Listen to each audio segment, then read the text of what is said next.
আর সন্দেহ আছে বিজেপি আসছে কিনা? আছে সন্দেহ? 152তে তো আমি 125 কাল বলেছিলাম। মাননীয়া, আপনি যা যা করছেন সব খবর আমার কাছে আছে।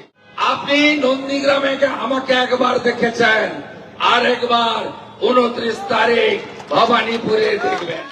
পাপ কাজ কেউ করে তাকে সকালে জমা নিয়ে বিকালে খরচ করুন। আপনারাও ইভিএম এ তৃণমূলকে নো নো নো করবেন।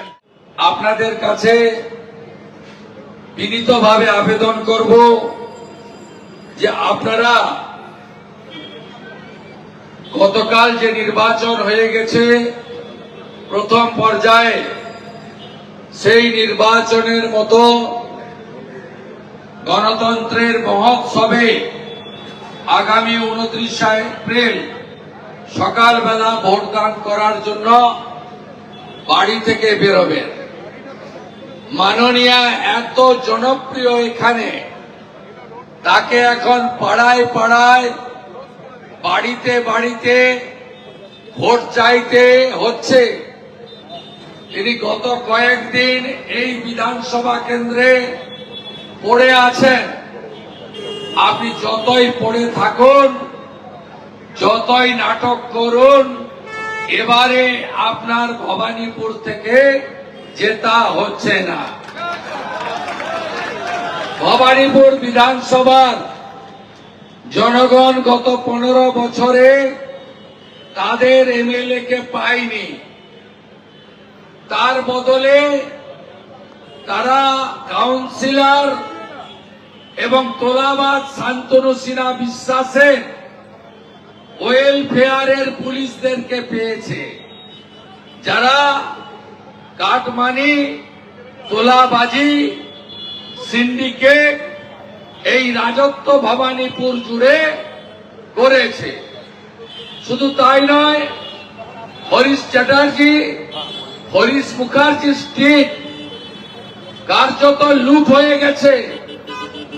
এখানকার জনগণের গণতান্ত্রিক অধিকার, স্বাধীনতা সব কেড়ে নেওয়া হয়েছে। তাই মাননীয় প্রধানমন্ত্রী নরেন্দ্র মোদীজি এবং ভারতীয় জনতা পার্টির জাতীয় নেতৃত্ব আমাকে এই নির্বাচন কেন্দ্রে লড়াই করার জন্য সুযোগ দিয়েছে।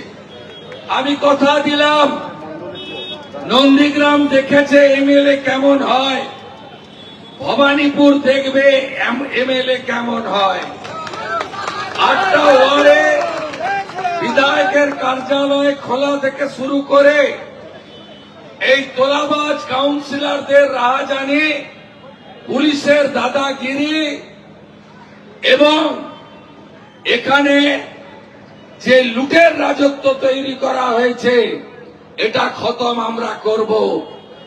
আপনারা জানেন, গতকালের ভোটে পশ্চিমবঙ্গের রেকর্ড গড়েছে জনগণ। 92.86% ভোটার বাড়ি থেকে বেরিয়ে এসে ভোটদান করেছেন। আর যত লালচুল কানে দুল, যত গুন্ডা, তাদেরকে কেন্দ্রীয় বাহিনী বোতল বন্দি করে রেখেছিল নির্বাচনে। এখানেও ভয় পাবেন না, তৃণমূল জানে ভোট পাবে না। ধমক শুরু হয়ে গেছে। গতকাল রাতে গুজরাট ভবনে আমার সঙ্গে অনেক মানুষ মিলিত হয়েছিলেন। তার আগে তোলাবাজ কাউন্সিলর অসীম বোস লোক পাঠিয়ে দিয়ে বলছে, ক্যামেরা করে রাখছে, ছবি তুলে রাখবো। আমাকে সেখানকার জনগণ বলল, আপনি যত ছবি করুন, এবারের নির্বাচন পরিবর্তনের নির্বাচন। এবারের নির্বাচন সনাতনী রাষ্ট্রবাদীদের অস্তিত্ব রক্ষার নির্বাচন। Do or die. এই নির্বাচনে আমরা ভয় পাব না। মাননীয়া, আপনি যা যা করছেন সব খবর আমার কাছে আছে। আপনি ভোটের দিন 4টে ওয়ার্ডে কিভাবে ভোট লুট হবে গলিতে গলিতে আপনার বাহিনী কিভাবে কাজ করবে তার তালিকা তৈরি করছেন। দায়িত্ব দিয়েছেন সুব্রত বক্সী আর ফিরহাদ হাকিমকে। আমি সব জানি, প্রত্যেকটা খবর আছে। আপনি নন্দীগ্রামে আমাকে একবার দেখেছেন, আর একবার 29 তারিখ ভবানীপুরে দেখবেন। গণতন্ত্র রক্ষা করার এই লড়াইতে মানুষই জিতবে। আমি আমার সনাতনীদের কাছে আবেদন করব, মমতা ব্যানার্জি যদি আরেকবার মুখ্যমন্ত্রী হয়, এই রাজ্য গ্রেটার বাংলাদেশ হয়ে যাবে, জামাতের হাতে চলে যাবে। তাই দয়া করে এই নির্বাচনে আপনারা ঐক্যবদ্ধভাবে ভবানীপুর কেন্দ্রে ইভিএম এ 1 নম্বর বোতাম টিপে পদ্ম ফুল চিহ্নে শুভেন্দু অধিকারীকে নির্বাচিত করবেন, এই আবেদন করি। দ্বিতীয়ত, আমার বেকার ভাই বন্ধুরা, চাকরি চাই, বিজেপি তাই। মমতা ব্যানার্জি পশ্চিমবঙ্গে একটা শব্দ তুলে দিয়েছেন আর একটা শব্দ আমদানি করেছেন। যে শব্দটা তুলে দিয়েছেন সেটা হলো সরকারি চাকরি। চাকরি শব্দ শুধু সরকারি নয়, টাটা গোষ্ঠী সহ শিল্প তাড়িয়ে বেসরকারি চাকরির দরজাও বন্ধ করেছেন। যে রাজ্যে 2,15,00,000 বেকার, 1 কোটি পরিযায়ী শ্রমিক, যে রাজ্য আত্মনির্ভর হতে পারল না, পরনির্ভর ভাতা নির্ভর করে দিলেন, সেই মুখ্যমন্ত্রীকে এই কেন্দ্রে পরাস্ত করার বিনম্র আবেদন করি।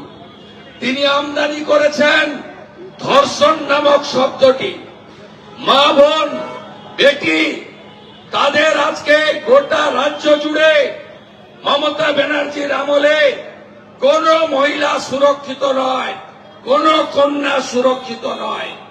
কামদুনি থেকে, পার্ক স্ট্রিট থেকে, কাটোয়া থেকে, কাকদ্বীপ থেকে, আরজিকর থেকে, দুর্গাপুর মেডিকেল কলেজ থেকে, কসবা ল কলেজ থেকে শুরু করে কত নাম আমি আপনাদের বলবো, কারণ সবার সময় প্রায় সমাপ্ত হয়ে আসছে। কত নাম আমি বলবো। ভরসা রাখুন ভারতীয় জনতা পার্টির উপরে। আমরা এই পাপ কাজ পশ্চিমবঙ্গে কাউকে করতে দেব না। যদি এই মহা পাপ কাজ কেউ করে, তাকে সকালে জমা নিয়ে বিকালে খরচ করব। ভারতীয় জনতা পার্টি যত মহিলাদের উপরে, বোনেদের উপর অত্যাচার হয়েছে, সুপ্রিম কোর্টের অবসরপ্রাপ্ত বিচারপতিকে দিয়ে কমিশন তৈরি করে 6 মাসের মধ্যে জেলে পোড়ার কাজ ভারতীয় জনতা পার্টি করবে। এই মুখ্যমন্ত্রীকে কোন মহিলা ভোট দেবেন না, কারণ এই মুখ্যমন্ত্রী বলেন মহিলারা যেন সন্ধ্যার পরে বাড়ি থেকে না বেরোয়। আর এই মুখ্যমন্ত্রী তার দল জামাত ইসলামের কথায় ইন্ডি জোটের সঙ্গে হাত মিলিয়ে কয়েকদিন আগে লোকসভাতে মহিলাদের মোদিজি বিধানসভা লোকসভায় 33 ভাগ সংরক্ষণ দিতে চেয়েছিলেন। এই জামাতি তৃণমূল ইন্ডি জোটের সঙ্গে হাত মিলিয়ে লোকসভাতে যখন ভোটিং হয়, বিজেপি এনডিএ বলেছে আইস আইস আইস, আর তৃণমূল আর ইন্ডি আর হায়দ্রাবাদের ওয়াইসি, কেরালার মুসলিম লীগ একসঙ্গে বলেছে নোস নোস নোস। তাই 29 তারিখ ভবানীপুরের প্রত্যেকটা মাতৃমণ্ডলী, দিদি বোন, আপনারাও ইভিএম এ তৃণমূলকে নো নো নো করবেন। এই আর সন্দেহ আছে বিজেপি আসছে কিনা? আছে সন্দেহ? 152তে তো আমি 125 কাল বলেছিলাম। আজকে আর সংখ্যা বলবো না। আর বড় নেতা আমাদের অমিত শাহ, আধুনিক ভারতের চাণক্য, তিনি বলেছেন 110-এর নিচে নামছে না। তাই আগামী 142টা সিটে কমসে কম 70-এর উপরে বিজেপি থাকবে, আরো উপরে যাবে। আমি বলবো, আমরা তো এতদিন মুসলমানদের দল বেঁধে ভোট দিতে দেখেছি। মুসলমান বুথে 92-94% ভোট পড়তে দেখেছি। এই প্রথম দেখলাম হিন্দুরা বাড়ি থেকে বেরিয়ে এসেছে, ভাষার নামে, জাতের নামে বিভক্ত হয়নি।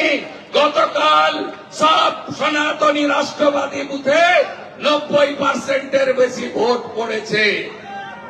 এখানে কতজন আছেন আপনারা? সনাতনী, জৈন, শিখ সমাজ 1,25,000, ওরা আছে 35,000। আপনার যদি 90% দিতে আসেন, 1 লক্ষ ভোট পড়ে, মমতা ব্যানার্জিকে একটা দুটো ভোটে নয় 25,000 ভোটে হারাবো। डरना मत, झुकना मत, मैं हूं आपका भाई शुभेंदु अधिकारी। উনি দিদি থেকে দিদিমা হয়ে যেতেন যদি না নন্দীগ্রাম আন্দোলন করতাম, কোনদিন মুখ্যমন্ত্রী হতে পারতেন না। উনি বদলে গেছেন, আপনারা 29 তারিখ উনাকে বদলে দিন। 6:30 বাজে, আমাদের প্রশাসনের অনুমতি 6:30 অব্দি ছিল। এরপরে আরেকটি দল পথসভা করবে। আমরা বহুদলীয় গণতন্ত্রে বিশ্বাস করি। আমরা মনে করি সব রাজনৈতিক দলে ভাষণ দেওয়ার অধিকার আছে। আমরা তৃণমূলের মতো লম্পট নই, স্বেচ্ছাচারী নই, এখন একতন্ত্রে বিশ্বাস করি না, গুন্ডামিতে বিশ্বাস করি না। আমরা ভারতীয় জনতা পার্টি গণতন্ত্রে বিশ্বাস করে। তাই আমার কথা এখানে শেষ করব। আপনাদের কাছে একটা কথা বলি, 15 বছর চোরকে দিলেন, 34 বছর বাম, 5টা বছর রামকে দেওয়ার বিনম্র আবেদন জানাই।